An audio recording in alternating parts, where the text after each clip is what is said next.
Kumusta mga kabasketball? Ang video na ito ay tatalakay sa pinakabagong balita tungkol kay Kai Sotto. At kasama nirito ang kanyang recovery timeline, plano sa NBA Summer League, at kung bakit ngayon ang tamang panahon para sa kanyang pagbabalik sa international stage. Tara't alamin natin ang lahat ng detalye. Number 1, Kai Sotto, paghahanda para sa NBA Summer League. Simula ng FIBA Olympic Qualifying Tournament, pinakita ni Kai ang kanyang bangis bilang dominanting big man. Isa sa mga highlight ng tournament ay ang kanyang laro laban sa Latvia, ang world number 6 team. Sa larong yon, nagpakita si Kai ng kakaibang hustle at determination na siyang naging dahilan para mabigyan ng respeto ang Gilas Pilipinas sa international basketball stage. At hindi rin matatawaran ang kanyang performance kontra New Zealand, kung saan literal niya pinakain ng alikabok ang tall blocks. Ito ang isa sa mga pinakamagandang laro niya sa international competition.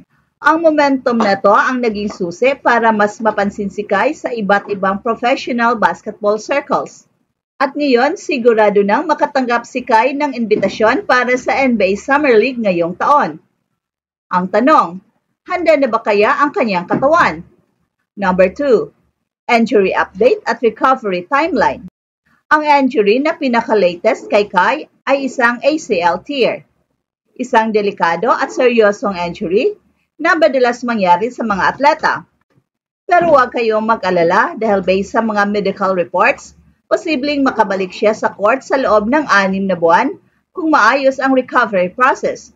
Kung susuriin ang timeline, January 2025, operasyon at simula ng rehabilitasyon.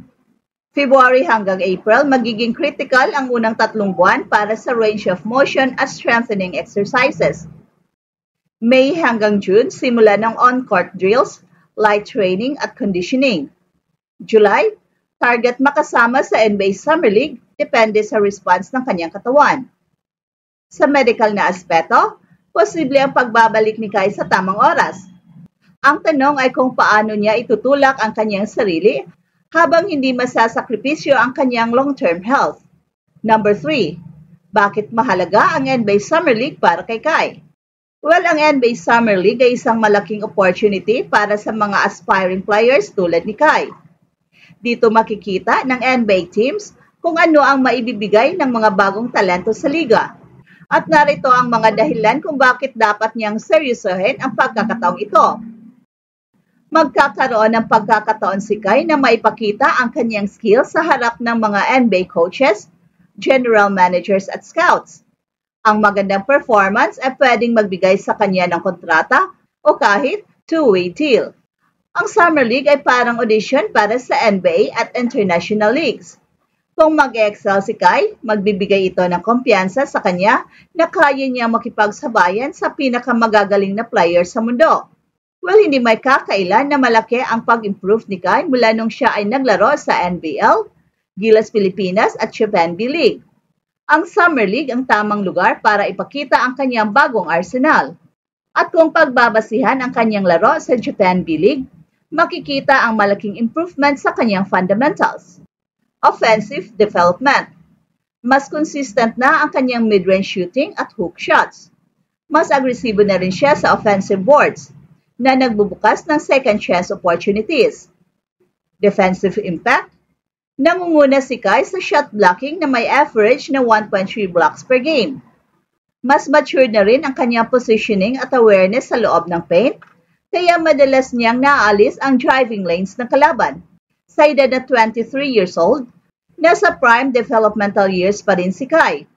At kung mapapakinabangan niya ang mga natutunan niya sa Japan B-League at Gilas Pilipinas, siguradong may lugar si Kai sa isang NBA roster. Number 5, ano ang dapat gawin ni Kai? Upang masigurado ang kanyang pag-abot sa NBA Summer League, kailangan ni Kai na seryosohin ang rehabilitasyon. Ang kanyang recovery process ang pinakamahalaga sa ngayon. Kailangang maibalik niya ang lakas at stability ng kanyang tuhod nang walang pilit. Focus sa skill enhancement. Habang naka-rehab, pwede niyang pagtuunan ng pansin ang shooting mechanics at basketball IQ. Ang mga bagay na ito ay hindi nangangailangan ng matinding physical exertion. Maintain a winning mindset. Kailangang i-condition ni Kai ang kanyang sariling mentality. Ang pagbabalik mula sa injury ay mahirap, pero ang tamang mindset ang magdadala sa kanya pabalik sa kanyang peak form. Number 6. Ano ang aasahan sa NBA Summer League? Kung makakalaro si Kai, eto ang mga posibleng scenarios. Maaaring makuha siya ng isang team na nangangailangan ng rim protector o stretch big. Ang versatility ni Kai ang magiging key para mabigyan siya ng maraming minuto. At kailangang ipakita ni Kai ang kanyang bilis, agility at kakayahan sa pick and roll offense.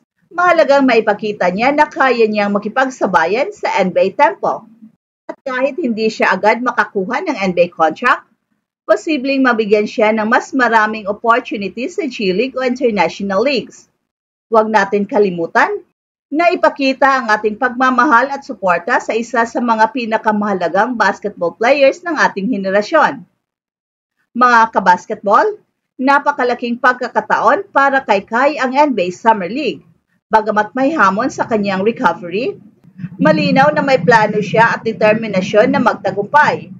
Ang tanong, handa na ba tayo para makita si Kai na makipagsabayan sa NBA? Well, comment down below kung ano ang opinion nyo sa kanyang pagbabalik.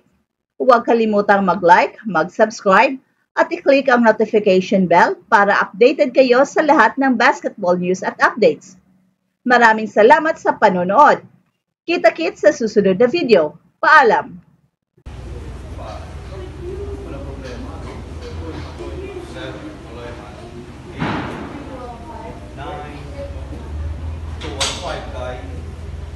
Sa high end na tayo, that's 12, 13, one more. カイソットのシュート。ファウルもらってもいいですね。インサイドもいいですね。カイソット。 Para meron ka pa. Bale, first session lang naman ito. Baba pa kain. Good. Good. It's not heavy, ha? And we're not hurting the lower back. Hey, hey, hey! Attention, mga kapatrol! Get ready for an epic giveaway! Once Express Info hits 150k subscribers, one lucky winner will win the incredible Oppo Reno 11F 5G smartphone. Here's how to join. Step 1. Subscribe to Express Info right now. Step 2. Like this video. Then step 3, comment anything good and positive about our idol Kai Sotto. Super easy. Just subscribe, like, and comment.